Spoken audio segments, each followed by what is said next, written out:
Welcome back to It Figures, and if you watched my Doctor Who review, as promised, here is a review for a sonic screwdriver of the 4th Doctor, and this is Tom Baker, and he was my first Doctor. So if you're new to Doctor Who, or new to It Figures, or new to this channel and have no idea what you're watching right now, what this is a sonic screwdriver, and every Doctor has had one, or I'm going to say at least I think every Doctor has had one. I don't know about the very first Doctors. I'm going to say probably. I don't really know. But I was kind of introduced to the sonic screwdriver with this. Because like I said, Tom Baker was my first Doctor. And this is sort of a all-encompassing device that can do anything. It can open doors, it can turn on machines, it can turn off machines, it can, it can just basically do whatever the people who are writing the show want to get the Doctor out of a situation. He pulls out this sonic screwdriver and it gets them out of some sort of crazy situation. At least it seems like nowadays that's what they use this for. And it's going to be kind of fun to take a look at the evolution of these sonic screwdrivers through the years. And the one before this, the 3rd Doctor had one of these. Now, the 1st and the 2nd Doctor, like I said, I don't know. But I know the 3rd one did, because it was very similar to this. And I do have one out, but I don't have it. It has like a yellow strip right here.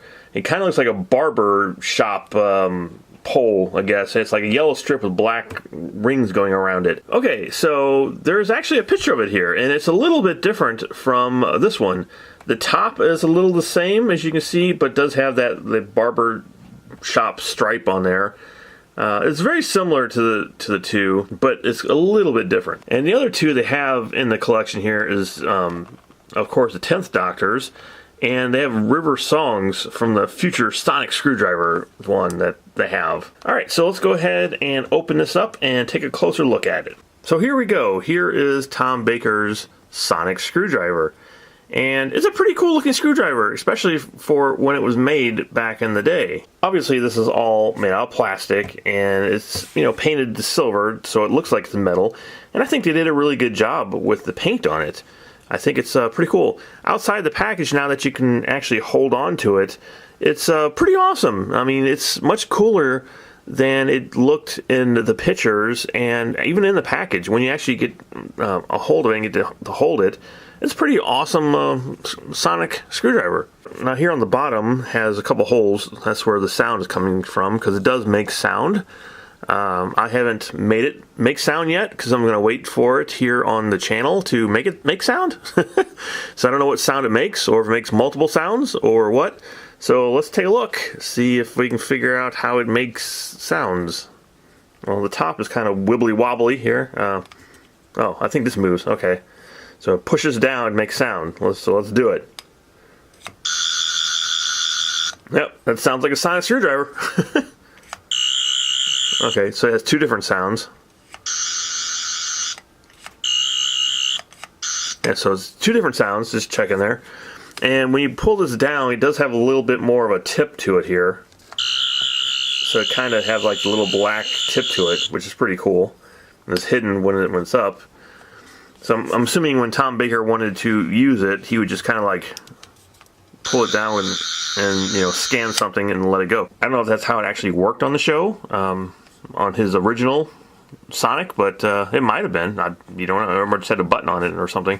Taking a look at the top of it, I really love that design. I think it's a cool design. It kind of almost looks like a jet engine type of design. If you look at it, from the side. Or if you look at it from the front, it kind of looks like an old-time microphone you might speak into. But yeah, it's a really cool design, especially back when they made it. And they actually made this for the show back in 1974. It went from 1974 to 1981, actually.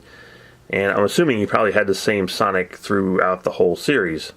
Now, I would love to have an exact replica. This thing would be made out of metal. It would be beautiful. It would be amazing.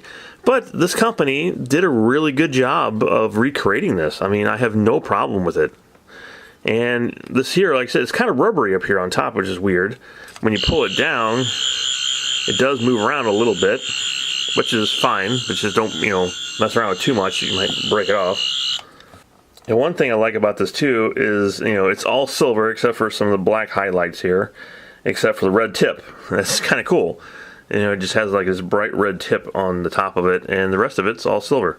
Overall, I'm very impressed with this. I didn't think I would be, but now, like I said, once it's out of the package and you get to play around with it and make it sounds and get to see the movement and the way it was actually sculpted, and I think it's great. They did a fantastic job with it. I'm really glad I actually got this now. Now, it kind of makes me wish I would have gotten the one before it, which is a little different paint-wise. I think the stem of it is a little different too, but I don't know. And I hope you enjoyed the review, because next week when I review the 6th episode of The Doctor, I will come on after that, and the next one I have for you will be David Tennant's, which is an older one that I have. So it's not brand new. I've had that since the show came on. And hopefully you will return to watch my review of that. For now, that's it, and thank you for watching It Figures. I'll be back next week with another review of another Sonic.